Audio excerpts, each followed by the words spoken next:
This is the WJTS News. In tonight's news, Matrix integration and Brenda Stallings work to further women in technology.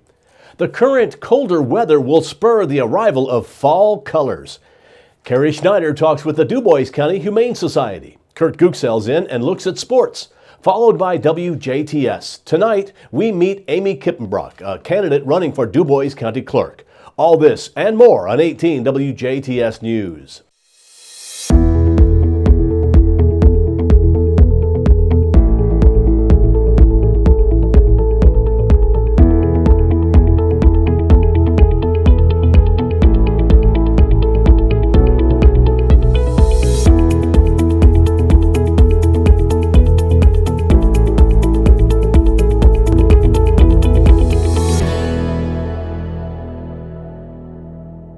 Good evening, I'm Bill Potter with the WJTS News. The Ferdinand Electric Department is notifying the public of a planned power outage this coming Sunday morning, October 21st, as part of the department's transition to a new electric substation. Town officials say power will be cut Sunday morning from 4 a.m. until 8 a.m. and will affect most customers located between 5th and 18th Streets.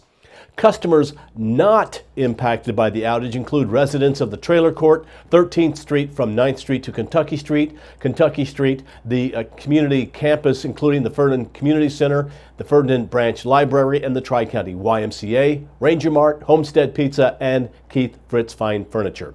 For more information or if you have questions about the outage, please contact Ferdinand Town Manager Chris James, 812-367-2282. 367-2282. The report of a person who allegedly tried to admit themselves into a Jasper medical facility this past weekend under a false name eventually ended with the arrest of a Greene County woman. Around 5 o'clock Sunday afternoon, officers with the Jasper Police Department were called to Memorial Hospital and Healthcare Center in Jasper, where police say 46-year-old Kelly Webb of Worthington tried to check herself into the hospital.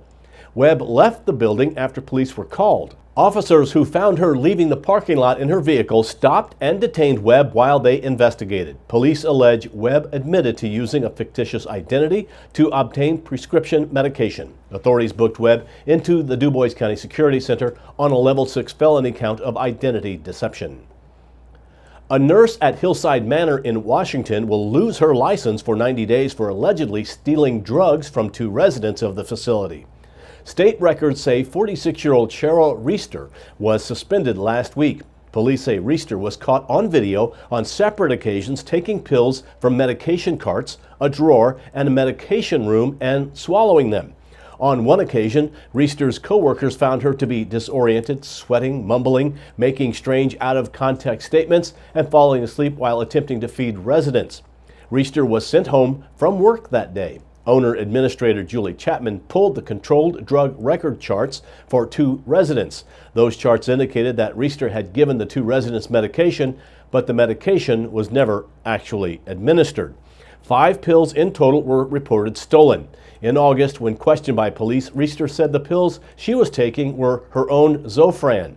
She also denied that the video provided showing her swallowing multiple pills. In September, Reister was arrested on a warrant on 2 counts of theft and 2 counts of exploitation of an endangered adult. She will appear for an initial hearing on March 5, 2019. She is free on $2,500 bond. Officials with the city of Huntingburg say the city's utility department is currently in the process of conducting an annual gas leak survey. The survey, which kicked off on Monday, is required by the Indiana Utility Regulatory Commission and is expected to take up to 2 weeks to complete, weather permitting. The survey is used to check systems for gas leaks. Residents may notice city workers in yards, alleys, and roads. Survey areas include Ireland, Holland, the Huntingburg Business District of 4th Street, and along U.S. Highway 231. Residents are asked to please proceed with caution while they are in the area. For questions or for more information, please contact Rachel Steckler at Huntingburg City Hall, 812-683-2211, 812-683-2211, or email rsteckler@huntingburg-in.gov. When she founded her technology business in 1979, Jasper businesswoman Brenda Stallings did not know she would be overseeing one of the most successful women-owned technology companies nearly 40 years later. Today, Stallings is CEO of Jasper-based Matrix Integration, the IT infrastructure partner for more than 1,000 businesses and schools in Indiana and beyond. This year, in honor of National Business Women's Week, now through October 19th, which is sponsored by the Business and Professional Women's Foundation, Stallings is offering advice to help women achieve success in often male-dominated fields. The Business and Professional Women's Foundation works with women, employers, and policymakers to create successful workplaces that practice and embrace diversity, equity, and work-life balance. Stallings, who has received numerous awards for her leadership in technology and business, knows that by working together, girls and women can make a major impact on the technology industry. She says with faster projected job growth and higher salaries, jobs in technology are some of the most rewarding in the working world. Brenda added that they want to help girls and women follow their passions and give them the support they need to have a long-term career in the technology industry. According to the Bureau of Labor Statistics, jobs in computing and technology are expected to grow 13% from 2016 to 2026. Tech job wages are much higher, with a median annual salary of over $84,000 in 2017, compared to a median annual wage of all professions of more than $37,000. However, even in high school, boys outnumber girls in the number of students studying computer science, and women currently make up about 25% of the IT labor force, which has fallen ever since it reached a high of 36% in 1991. Stallings says in tech, creativity counts. She says women with a love of math and science have an opportunity to bring a creative, collaborative presence to the work world and to lead companies. Now we'll watch as WJTS features a promotional video from Matrix Integration highlighting Brenda Stallings.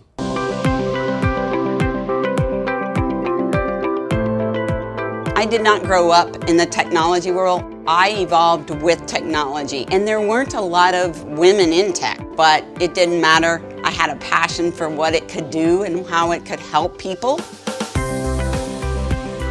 With that passion and a drive, all things are possible. And I think the women that we employ at Matrix Integration understand that.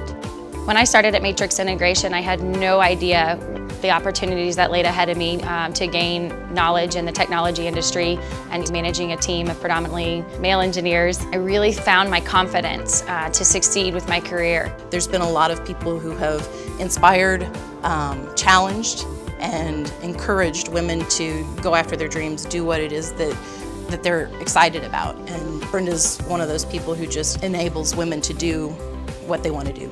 Women have to support each other. We have to promote each other and prove that we can fill the roles that are available in technology. Technology is a perfect industry for women to work in because it's changing constantly. And women are great multitaskers. We want to educate ourselves and we want to know what's hot and what's new. And because it's always changing, we're going to be right there at the forefront of what's happening. And even still today, it's predominantly men. And that can be challenging as far as your confidence level as a woman. So instead of being competitive, we should just be encouraging. It's our turn to learn from one another and to grow and help technology grow, but to help the next generation grow as well.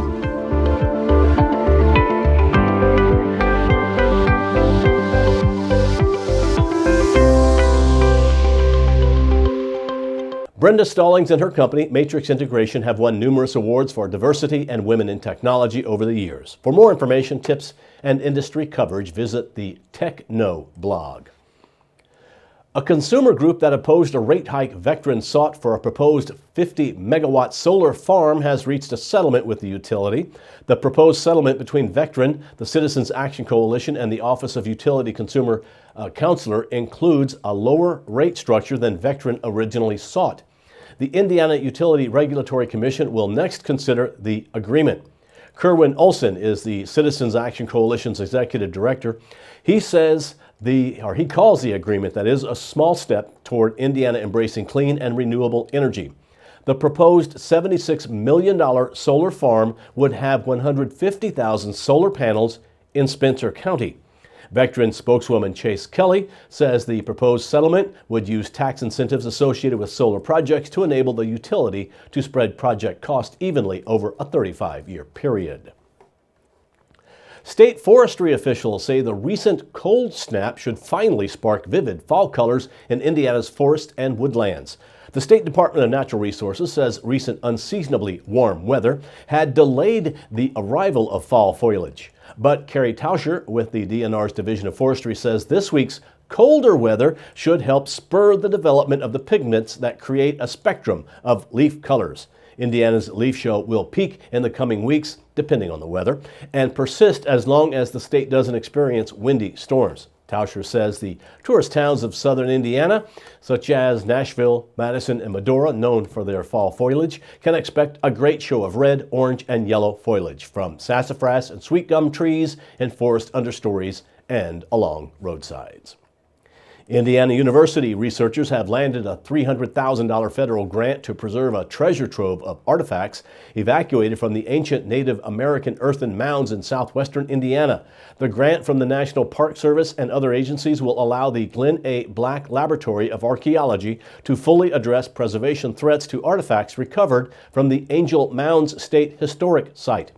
That 603-acre site along the Ohio River in Evansville encompasses 11 mounds that were once part of a fortified, walled city Native Americans occupied until 1450. The Angel Mounds collection at IU's Bloomington campus comprises 2.8 million objects recovered there from 1939 to 1983, including artifacts made of ceramic, bone, shell, and copper. That's a look at local news. Stay tuned. We have Carrie Schneider with the DuBois County Humane Society again this week. Then it's your local outlook and weather forecast on 18 WJTS. We are local people watching local people.